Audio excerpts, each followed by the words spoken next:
শিক্ষার্থী, আশা করি তোমরা সবাই অনেক ভালো আছো।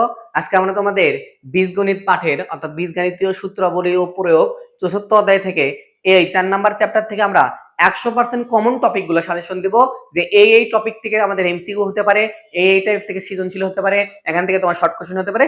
এই সাজেশন কমপ্লিট একটা কিন্তু সাজেশন দেব পুরো আমরা ৪ নাম্বার এই চ্যাপ্টার থেকে, বুঝতে পারছো? তো একটা ক্লাস তুমি যদি ভালো মতো দেখো, এই টপিক গুলো তুমি সেই সময় রিভাইজ দাও, ১০০% শিওর থাকো এমসিকিউ সৃজনশীল শর্ট কোশ্চেনের কোনো টেনশন করা লাগবে না। তো দেখো আমরা শুরু করি আমাদের ক্লাসটা। তো দেখো আসো আমাদের এখানে কি কি আছে। তো আমাদের প্রথমে যে চ্যাপ্টারটা, এই চ্যাপ্টার আমাদের সূত্র নির্ভর, অর্থাৎ আমাদের যে কিউবের সূত্র, বর্গের সূত্র, উৎপাদকের সূত্র, অর্থাৎ এ প্লাস বি হোল স্কয়ার সূত্র, এ মাইনাস বি হোল স্কয়ার সূত্র, এ কিউব প্লাস বি কিউবের সূত্র, এ প্লাস বি হোল স্কয়ার সূত্র, উৎপাদকের যে সূত্রগুলো আছে টোটালি আমাদের ১২-১৩টা সূত্র। এই অধ্যায়ের মূল মন্ত্র হচ্ছে যে তুমি যে ১২টা সূত্র আছে টোটালি, এই 12টা সূত্র যদি তুমি পারো এই অধ্যায়ের তুমি বস, বুঝতে পারছো বিষয়টা? ফার্স্ট অফ অল ভাইয়া, এই অধ্যায়ের 12টা সূত্র তোমাদের ক্লিয়ার থাকে, আর কিছু পড়া লাগবে না। জাস্ট তুমি আমি যে কয়টা অঙ্ক আঁকে দিচ্ছি এই অঙ্কটা তুমি কয়টা দেখবা, ঠিক আছে? তো দেখো আমরা শুরু করি। তো আমাদের টোটালি 12টা সূত্র পড়ে নিবা, তোমাদের বইয়ের মধ্যে দেওয়া আছে। দেখো আমাদের অনুসিদ্ধান্ত, সেই 12টা সূত্র কি কি বলতো আমাদের, যদি আমরা একটু দেখে দেওয়ার চেষ্টা করি। সেই 12টা সূত্র আমি তোমাদেরকে একটু লিখে দিচ্ছি, সূত্র সহ আমি তোমাদেরকে লিখে দিচ্ছি। সেটা হচ্ছে তুমি পড়বা প্রথমে আমাদের কি আছে, a plus B whole square এর আমাদের বর্গ নির্ণয় সূত্র, a minus B whole square এর তার বর্গ নির্ণয় সূত্র, a plus B whole square এর মান নির্ণয় সূত্র, তারপরে a minus B whole square এর মান নির্ণয় সূত্র, তারপরে কি আছে বলতো a square minus B square এর সূত্র, এরপর আমাদের কি আছে বলতো a square plus B square এর সূত্র। টোটালি আমাদের এই যে সূত্রগুলো আছে এই সূত্রগুলো আমাদের পড়তে হবে, বুঝতে পারছো বিষয়টা? তো এর বর্গ নির্ণয় সূত্র তোমরা সবাই পারি, a square plus 2ab plus কি আছে বলতো বি স্কয়ার। এর সূত্র কি বলতো a square minus 2ab plus কি আছে বলতো বি স্কয়ার। এরপরে a plus B whole square সূত্র কি a minus B whole square plus কি বলতো 4ab। এরপর আছে এর সূত্র কি বলতো a plus B whole square, তারপরে প্লাস কি বলতো a plus B whole square minus 4ab, a plus B whole square minus কি আছে বলতো 4ab। a square minus B square সূত্র কি a প্লাস বি ইনটু কি বলতো a মাইনাস বি। এরপর আসো a square plus B square দুইটা সূত্র আছে, একটা সূত্র কি বলতো a plus B whole square minus 2ab, আর একটা কি আছে বলতো বাবা এর সূত্র a minus B whole square plus 2ab। Just এখানে আমরা এগুলো তো সবাই পারি, কিন্তু আমরা এখানে ভুলে যাই যে কোনটার ক্ষেত্রে কি, ভালো করে বুঝো। আমাদের এখানে এই যে 4ab আর এই যে আমাদের 2ab, এগুলোর মধ্যে কনফিউশন আছে। তো 4ab কখন হবে বলতো, যখন আমাদের একটা স্কয়ার, মনে রাখবে এটা শর্টকাটে, যে a plus B whole square, আমাদের হোল পাওয়ার স্কয়ার যদি একটা স্কয়ার থাকে তখন হয় 4ab, আর যদি আমাদের আলাদা আলাদা স্কয়ার বি স্কয়ার থাকে তখন হয় কি 2ab। এটা জাস্ট মনে রাখবা, এটা কিন্তু আমাদের পারা লাগবে।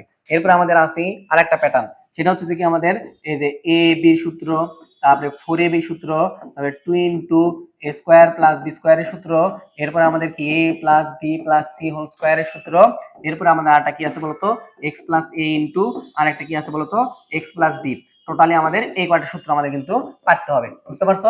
একদম ইজি। তো a b এর সূত্রটা কিভাবে মনে রাখবে, a b এর সূত্র কি বলতো বাবা, a plus b divided 2 whole square, তারপরে কি আছে বলতো minus a minus b divided 2 whole square. এরপর আসো আমাদের 4ab এর সূত্র কি হয়, নিষ্কার 2 আর হয় না, জাস্ট কি হবে বলতো a plus b whole square, তারপরে কি আছে বলতো নিষ্কার 2 আর আমাদের কি হবে, হবে না। এখানে কি আছে বলতো a plus B whole square minus কি আছে বলতো a minus B whole square, এটা শেষ। এবার আসো 2 ইনটু a স্কয়ার প্লাস এই দুটো সেম, আর কি এখানে খালি প্লাস হবে a plus B whole square, তারপরে কি আছে plus a minus B whole square, শেষ।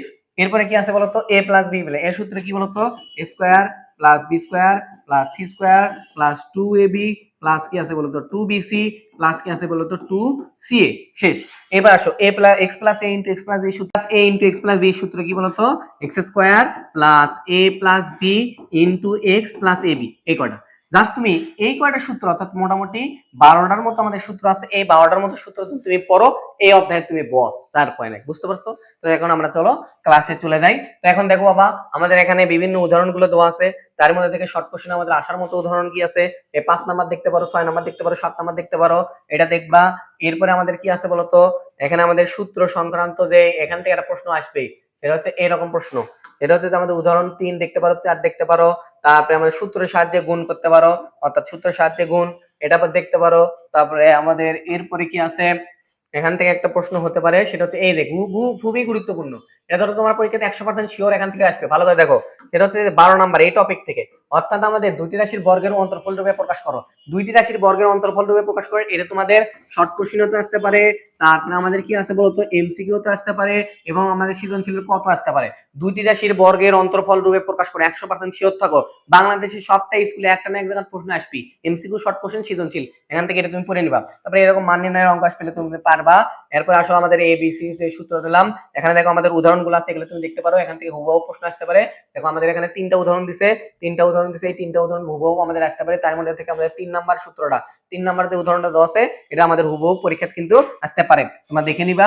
এরপর আসো আমরা অনুশীলনী থেকে হঠাৎ করে তোমার সৃজনশীল পদ ধরা আসতে পারে, এই 3 সংখ্যার বর্গ, a + b + c সূত্র দিলাম না, এগুলো একটু দেখো বাসায়, তাহলে আমাদের হবে। আমাদের শর্ট কোশ্চেনে তো আসে। এখন আসো এখান থেকে কি শর্ট কোশ্চেন গুলো আমাদের আসতে পারে, সেটা হচ্ছে যে আমাদের কিছুক্ষণ আগে যে সূত্র পড়ালাম x + a * x + b, সেটা হচ্ছে আমাদের এই যে এই টাইপের অঙ্ক আসতে পারে, x + a সূত্রের মাধ্যমে x + a * x - কি বলতো b, x + b, আচ্ছা x + a * x + b এর সূত্রটা করতে পারে। এখন সেখান থেকে শর্ট কোশ্চেন তুমি 5 নাম্বারটা পড়তে পারো।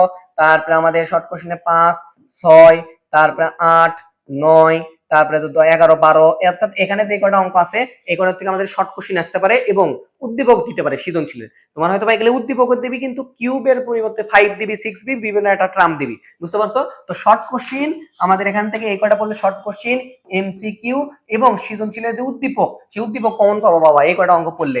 আমরা যদি এই কয়টা অঙ্ক পড়ি তাহলে আমাদের শর্ট কোশ্চেন, সৃজনশীল এবং উদ্দীপক থেকে কিন্তু তুমি এখান থেকে কমন পাবা, বুঝতে পারছো? আশা করি ক্লিয়ার। তো এরপরে আসো আমরা এরপরে কি দেখতে পারি, এরপর তৃতীয় অধ্যায়ের থেকে কিউবের সূত্র।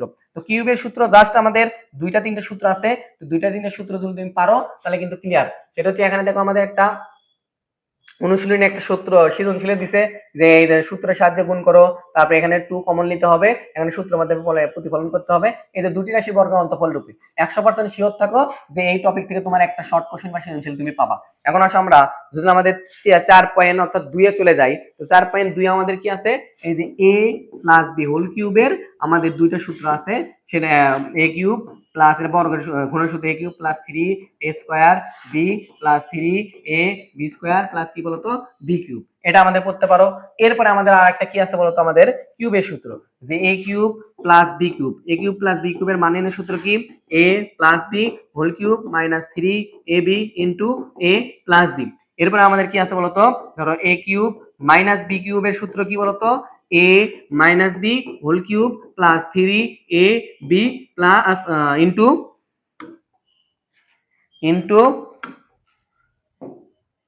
ইনটু a b ইনটু কি বলতো আমাদের a মাইনাস বি, বুঝতে পারছো? জাস্ট তুমি এই যে এটা একটা সূত্র, এই একটা সূত্র, এই একটা সূত্র, তুমি এই অধ্যায় থেকে জাস্ট এই দুইটা সূত্র যদি তুমি পারো তাহলে তুমি সৃজনশীল তো করতে পারবে, শর্ট কোশ্চেন তো করতে পারবে, এমসিকিউ তো ফেলাতে পারবে। জাস্ট এই দুইটা সূত্র, a কিউব প্লাস b কিউবের a মাইনাস b হোল কিউবের সূত্র, মান নির্ণয়ের সূত্রগুলো পারলেই আমাদের এই অধ্যায়টা এনাফ, অর্থাৎ 4.2। তো 4.2 এ দেখো আমাদের এখানে তো ঘন করতে বলছে, এগুলো পারবা, এগুলো সবগুলো ইজিলি পারবা, ঘনের সূত্র দিয়ে করবা। এখন আসো আমাদের দেখো a কিউব প্লাস b কিউবের সূত্রের মাধ্যমে আমাদের দেখো কিছু শর্ট কোশ্চেন দিছে, এই শর্ট কোশ্চেন গুলো ফলো করতে পারো। 23 নাম্বার একটা শর্ট কোশ্চেন দিছে। তো এরপরে আমাদের কি আছে বলতো, এই যে এখানে খুবই গুরুত্বপূর্ণ একটা শর্ট কোশ্চেন দিছে, দেখো এই 26 নম্বরে আমাদের একটা শর্ট কোশ্চেন দিছে, এই 26 নম্বর শর্ট কোশ্চেন তুমি ফলো করতে পারো, বুঝতে পারছো? এখান থেকে কিন্তু আমাদের কোশ্চেন হতে পারে। এরপর আসো, এরপর আমাদের কি আছে বলতো, যে এখানে আমাদের উদাহরণের থেকে হুবহু আমাদের আসতে পারে। তো উদাহরণের থেকে আমাদের দেখো একটা শর্ট কোশ্চেন দিছে, তুমি 2 নাম্বার 3 নাম্বার এগুলো তোমার আমাদের যে পরীক্ষার যে গাইডের তুমি যে শর্ট কোশ্চেন গুলো পড়ো না, সেগুলো এই উদাহরণ থেকে নিয়ে যেয়ে ওখানে দিছে, বুঝতে পারছো? এই বেসিক ক্লিয়ার থেকে এমনিতেই পারবা, এর সময় তাহলে প্রমাণ করে a কিউব প্লাস b কিউবের মাধ্যমে প্রমাণ করতে পারবা, এগুলো দেখতে পারো এখান থেকে। তো এরপরে আমাদের কি আছে, মোটামুটি ক্লিয়ার। এখন আসো আমরা অনুশীলনীর থেকে কি কি করবো সেটা আমি তোমাদেরকে দেখা দিচ্ছি। দেখো, তো অনুশীলনীর থেকে আমাদের মান নির্ণয় অর্থাৎ এমসিকিউ অথবা শর্ট কোশ্চেনে তোমাদের এই দুই ধরনের প্রশ্ন আছে, 2টা 3টা 4টা 5টা 6টা 7টা 8টা 9টা, অর্থাৎ আমাদের যে এই যে এখানে যে 9টা প্রশ্ন আছে তার 3 থেকে তুমি 11 পর্যন্ত, এটা হচ্ছে যে শর্ট কোশ্চেন অথবা এমসিকিউ তুমি ডাইরেক্ট ক্যালকুলেটর দিয়ে করতে পারবা। শর্ট কোশ্চেন অথবা এমসিকিউ ডাইরেক্ট ক্যালকুলেটর দিয়ে করতে পারবা, এই কয়টা ম্যাথ, বুঝতে পারছো? এই কয়টা ম্যাথ তুমি শর্ট কোশ্চেন অথবা ক্যালকুলেটর। এখন আসো 100% শিওর একটা ম্যাথ দিচ্ছি, সেটা হচ্ছে 12 নাম্বার। 12 নাম্বার হচ্ছে যে 100% শিওর ম্যাথ। এটা তোমার যদি স্কুলে কোনো সিটি পরীক্ষা হয়ে থাকে, সেই সিটি পরীক্ষা যদি দেয় থাকে তাহলে ধরো এটা দিবি না, কিন্তু যদি সিটি পরীক্ষা তোমার না দিয়ে থাকে তাহলে তোমার এই ম্যাথটা দিবে, প্রমাণ করে দিতে শুনছি। একদম বাচ্চা একটা অঙ্ক, দেখে মনে হচ্ছে কঠিন কিন্তু একদম ইজি একটা অঙ্ক। তো আমাদের এখানে খালি এটা স্কয়ার কিউবের সূত্র ফলাবা, তাহলে তুমি হয়ে যাবে। এই যে a6 আর b6 ভাঙা তুমি এটা প্রমাণ করতে পারবা। তো এই সৃজনশীল, এটা সৃজনশীলের দিবি 100% শিওর থাকো যদি তোমাদের কোনো সিটি পরীক্ষা না দিয়ে থাকে। তো এলাও আমাদের সৃজনশীলের উদ্দীপকের দিতে পারে অথবা শর্ট কোশ্চেন দিতে, কিন্তু অর্থাৎ তোমার 13 থেকে এই যে 3 থেকে 14 পর্যন্ত অঙ্কের মধ্যে তুমি শর্ট কোশ্চেন এমসিকিউ সৃজনশীল সবগুলো উদ্দীপক তুমি পাবা। তার মধ্যে যে বেশি গুরুত্বপূর্ণ সেটা হচ্ছে নাম কি, কয় নাম্বার অঙ্ক বলতো, 12 নাম্বার অঙ্ক 100% শিওর থাকো পরীক্ষা কিন্তু আমাদের আসবে। এরপর আসো, তারপর আমাদের কি, এরপরে আমাদের সূত্রের সাহায্যে গুণ, এটাতে ইজিলি করতে পারবা। সূত্রের সাহায্যে গুণ করতে গেলে আমাদের একটা সূত্র, কোন সূত্রের মাধ্যমে করতে হবে বলতো বাবা? আমাদের এটা আছে এই যে a কিউব মাইনাস b কিউবের একটা সূত্র আছে, সেটা কি বলতো? a মাইনাস b উৎপাদকের সূত্র, a square minus ab square plus ab plus b square, এটা একটা। আর একটা কি আছে বলতো? a কিউব প্লাস b কিউবের উৎপাদকের সূত্র কি বলতো? a plus b into a square minus ab plus কি বলতো? b square. এই দুটো সূত্রের মাধ্যমে আমরা সূত্রের সাহায্যে গুণ করতে পারবো। সেটা কি a cube plus a cube minus b কিউবের সূত্র, এটা a কিউব প্লাস b কিউবের, জাস্ট এখানে মাইনাস হলে এখানে সবগুলো প্লাস, এখানে খালি একটা মাইনাস হয়, এই দুটাতে তুমি ওই নিয়ম করতে পারবা। এবার আসো উৎপাদকের। উৎপাদকে ইজি একটা অধ্যায়, তুমি উদাহরণ করে দেখবা। উদাহরণ দেখার পরে আমি 2-3টা নিয়ম দেখে দিচ্ছি, দুইটা নিয়মের মধ্যে থেকে তুমি পারবা কমন। অবশ্যই উদাহরণগুলো সবগুলো ফলো করবা। ফলো করার পরে তুমি এখান থেকে দেখো আমাদের যে বর্গের সূত্র আছে না, অর্থাৎ আমাদের a স্কয়ার মাইনাস b স্কয়ারের যে সূত্র আছে, a cube minus b cube a cube plus b cube, এই কয়টার যে আমাদের এটার একটা উৎপাদকের সূত্র, আর একটা উৎপাদকের সূত্র, আর একটা a plus b into a minus b, এই তিনটা সূত্র দিয়ে মোটামুটি এগুলো সবগুলো অঙ্ক করানো আছে, বুঝতে পারছো, সূত্রের মাধ্যমে। আর দ্বিতীয় নাম্বার কথা হচ্ছে আমাদের উৎপাদকের যে রাশিগুলো আছে, একটা কি থাকে এরকম ax square plus bx plus c, অর্থাৎ আমাদের যদি বর্গ থাকে তখন আমরা শেষে যে ধ্রুবক থাকে তাকে আমরা কি করি বলতো? এমন ভাবে গুণ আকারে ভাঙাই যাতে এটা যোগ বের করে মিলে যায়, এটা একটা নিয়ম। আর একটা ধরো ইংরেজি আছে 2 স্কয়ার প্লাস bx প্লাস কি আছে বলতো? c। এতে বর্গের সামনে যদি কোনো সংখ্যা থাকে, সব থাকে, তখন আমরা কি করি মনে মনে এই দুইটা গুণ করে নিয়ে মাঝখানে এটার সাথে মিলাই। এই দুইটা নিয়ম আর তিনটে সূত্র, মোটামুটি 5টা জিনিস দিয়ে আমাদের এই অধ্যায়টা কমপ্লিট করা আছে, বুঝতে পারছো? তোমরা বাসায় তোমার নিজ দায়িত্বে 3-4টা ম্যাথ প্র্যাকটিস করবা, তাহলে তুমি শর্ট কোশ্চেন এমসিকিউ থেকে কমন পাবা, ঠিক আছে? আচ্ছা, এটা কিন্তু সৃজনশীল আমার তেমন আসবে না। এরপর আসো আমাদের, এরপরে লাস্টের চ্যাপ্টারে চলে যাই, লসাগু গসাগু। তো লসাগু গসাগুর হিসাব কি বলতো? লসাগু মানে কি আমরা জানি শুধুমাত্র কি কমন আনকমন সবগুলো লাগে, যে আমাদের যে রাশিগুলো দেওয়া দেখবি সেগুলো আমরা ভাঙাবো, ভাঙানোর পরে আমরা কমনের মধ্যে থেকে একটা নিব, আনকমন সবগুলোই নিব, বুঝতে পারছো? আর গসাগু কি, সবগুলোর মধ্যে যেটা কমন আছে সেটাই আমাদের টোটালি উত্তর, বুঝছো? তার জন্য আমরা কি করতে পারি, 12 নাম্বার অঙ্ক দেখতে পারি। যে 12 নাম্বার প্রথমে দেখো, এখন কথা হচ্ছে ভাইয়া এত বড় বড় অঙ্ক ভাঙালে সূত্রের মাধ্যমে বিভিন্ন কমন নেওয়ার মাধ্যমে আমরা কি করবো, এগুলো ভাঙাবো, ভাঙানোর পরে সেগুলোর মধ্যে থেকে আমরা কমন নিব। কমন নিয়ে আমাদের কি হবে, সবগুলো কমন হলে আমাদের কি হয় গসাগু। আর লসাগুর ক্ষেত্রে আমাদের কি, কমনের মধ্যে থেকে একটা ল লাগে আর আনকমনের মধ্যে সবগুলো লাগে, মোটামুটি এটা ক্লিয়ার। এখন এই অধ্যায় থেকে যদি আমরা একটা শর্ট কোশ্চেন দেখি, অর্থাৎ দেখো আমাদের নমুনা প্রশ্ন দেখো আমাদের আছে। এখন আসো এখান থেকে দেখো, বাংলাদেশের বেশিরভাগ স্কুলের থেকে 100% শিওর থাকো এই দুইটা প্যাটার্নের, অর্থাৎ কোনো কোনো স্কুলে হুবহু দিয়ে দিবে অথবা মান চেঞ্জ করে এই দুইটা প্যাটার্নে আমাদের সৃজনশীল দিতে পারে। এখানে একটা কমপ্লিট, প্রথমে দিচ্ছে উৎপাদক, 2 নাম্বার দিচ্ছে আমাদের প্রথমে দ্বিতীয় অধ্যায়ের থেকে, অর্থাৎ 4.2 থেকে স্কয়ার মাইনাস বি স্কয়ারের সূত্র, 3 নাম্বার দিচ্ছে লসাগু, প্রথম দিচ্ছে আমাদের স্কয়ার মাইনাস বি স্কয়ারের সূত্র মানে 4.1 এর থেকে, এটা দিছে আমাদের কি 4.2 এর থেকে, এটা দিছে আমার 4.2, অর্থাৎ টোটালি আমাদের এখানে যে দুইটা সৃজনশীল আছে, এই দুইটা সৃজনশীল তুমি যদি ভালো করে অবজার্ভ করতে পারো, মোটামুটি তোমার একটা প্রিপারেশন হয়ে যাবে। এই কিছু কিছু স্কুল দেখবে হুবহু দিয়ে দিবে, না চেঞ্জ করে দিবে। আর এখানে যে শর্ট কোশ্চেন আছে এটা 100% শিওর থেকে কোনো না কোনো স্কুলে বাংলাদেশের একটা না একটা প্রশ্ন আসবে, বুঝতে পারছো? টোটালি তা আমি যে তোমাদেরকে এই 4 নাম্বার বীজগণিতীয় রাশি সূত্র বলি, ওটা প্রয়োগ, এইখান থেকে তুমি যে আমি সাজেশনটা দিলাম, তুমি যদি জাস্ট এই 12 থেকে 15টা সূত্র, কিউবের বর্গের আর উৎপাদকের সূত্রগুলো ক্লিয়ার থাকে, তাহলে তোমার এই অধ্যায়ে কোনো ভয় নাই, বুঝতে পারছো? তারপরে আমি তোমাকে সিলেক্টেড ম্যাথ গুলো দিলাম, এই ম্যাথ গুলো তুমি যদি বাসায় প্র্যাকটিস করতে পারো, তাহলে আশা করি শিওর তুমি 100% ভালো করতে পারো ফলাফল। তো তোমার যদি আমাদের প্রাইভেট ব্যাচে অথবা অফলাইন অথবা অনলাইন হোক ভর্তি হতে চাও,